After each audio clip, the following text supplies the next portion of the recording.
En ce mois de décembre, je vous emmène à Lyon, ville qui s'est autoproclamée capitale gastronomique, en partie grâce à son nombre important de restaurants et de belles tables, même si à ce niveau-là, Paris en possède plus. Mais c'est surtout grâce à ses nombreuses spécialités que l'on déguste dans les bouchons, qui sont des petits bistrots où l'on savoure des plats canailles, copieux, riches et réconfortants, garant de la tradition des mers lyonnaises, le tout arrosé de bon Beaujolais bien sûr. J'aurais aimé vous donner mon top 10 des meilleurs bouchons lyonnais, images à l'appui, mais ça aurait été un peu long, déjà que là on est parti pour 5 minutes et que c'est déjà beaucoup pour certains. Alors on commence en douceur avec 3 beaux bistrots bouchons où l'on a mangé. Allez, on commence par le bistrot d'Abel, situé dans le quartier des Cordeliers, dont la cuisine est pilotée par Bastien de Pietri et Clément Dufournet. Pour le cadre, 2 jolies petites salles attenantes, typiques et très agréables. Et une ardoise géante qui répertorie les principales spécialités lyonnaises nous est proposée. Allez, santé les gars. Bon, déjà, on va trinquer avec un petit Beaujolais nature Nicolas Chemarin. Alors en entrée, nous avons choisi des œufs meurettes, œufs pochés avec une sauce au vin rouge, des lardons, des croûtons et des champignons. Et une salade lyonnaise, constituée en général d'une frisée, d'un œuf poché, et également de croûtons et de lardons. C'est bon. Et en plat, une quenelle de brochet avec crème aux oignons, et pour monsieur, des magnifiques pommes de riz de veau panées, jus de viande et purée de butternut. Bon également.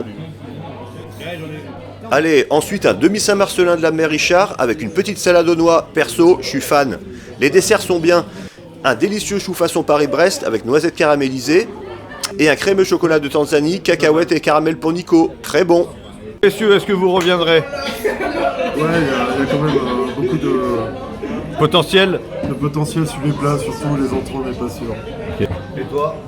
Ouais, je reviendrai quand même. Oui, c'était bon. Le soir, rendez-vous à La Meunière, que je connaissais déjà et qui vient de recevoir récemment le prix du meilleur bouchon lyonnais 2021. Situé entre les Cordeliers et la place des Terreaux, c'est le chef Olivier Canal qui officie en cuisine. Donc je suis avec mes 2 chroniqueurs de choc, je précise, à La Meunière. Et là on s'envoie un pétard de comptoir, un Beaujolais village nature, avec un assortiment de salades de charcuterie et d'abat, salade de cervelas, salade de museau, pied de veau, salade de lentilles et pommes de terre avec saucisson lyonnais, très bon. Donc œuf meurette pour toi, Chris? Ouais. C'est bien? Ouais, tout a l'air d'être correct. 2 œufs, ouais. Et sauce au vin, elle est bien? Oui, très bonne. Yes, magnifique. Et une belle cocotte de tête de veau et haute charcuterie qu'on va s'envoyer à 2. Voilà, c'est ça que j'aime manger quand je viens à Lyon. Et je vais essayer de dresser ça comme un cérémonial. Non, je vais parler juste à mon collègue, je vais lui faire un dressage 3 étoiles. Il y a du sauce dans la tête de veau, quoi. C'est bien. C'est magnifique ça. Il est sur plusieurs dossiers. Très bien. Et une petite sauce grébiche. Ouais, ça déglingue.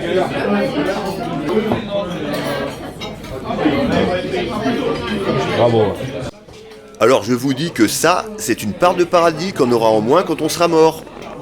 Et n'oublions pas une quenelle de brochet sauce Nantua pour mon ami Chris, qui a l'air pas mal. Nico, cette tête de veau. Excellente, copieuse. A plus en pouvoir, je crois qu'on n'en peut plus quoi. Est-ce que vous allez revenir? Oui. Ah, c'est vrai. Et donc bon, très bon. Très bon. Très très bon. Ah, un très très bon de Nico. Oui, c'était très très bon. Le lendemain, c'est le bistrot de Lyon. Le chef Jean-Paul Lacombe, qui officiait au restaurant gastronomique Lion de Lyon avec 2 étoiles, a créé une chaîne de bistrots de cuisiniers, dont le plus célèbre est certainement le bistrot de Lyon rue Mercière, dont le cadre fait référence à celui d'une brasserie parisienne, début de siècle, avec une cuisine bistrotière lyonnaise, bourgeoise et canaille. Je l'avais déjà fait 2 fois, mais je crois qu'ils se sont encore améliorés. Les différentes salles sont vraiment superbes. Pour moi en entrée, ça sera une salade lyonnaise un peu revisitée avec un œuf poché, une belle tranche de lard, du cake aux oreilles de cochon, croûtons et échalotes confites, très bonne. Pour Nico, ce sera l'assiette de saucissonnaille du bistrot avec rosette, Jésus de Lyon, cervelas et sabodé à la tête de cochon. Et pour Chris, un œuf mollet en meurette. Décidément, il va devenir un vrai spécialiste de ce plat. Ensuite, l'assiette 5 cochons du bistrot, un must, avec boudin noir, andouillette, poitrine de cochon et pommes purées. Pour Chris, un Chicago, c'est un saucisson cuillonné aux pistaches sur un lit de pommes de terre grenaille et un jus de viande aux échalotes. Pour le dessert, des profiteroles, mon péché mignon. Très belle réalisation. Pour Nico, le gnafron au rhum constitué d'une génoise fourrée d'une crème aux fruits confits avec des raisins secs dans un sirop de rhum. Vraiment cool, on sent qu'il s'applique pour tous les plats. Bon, les desserts très bons.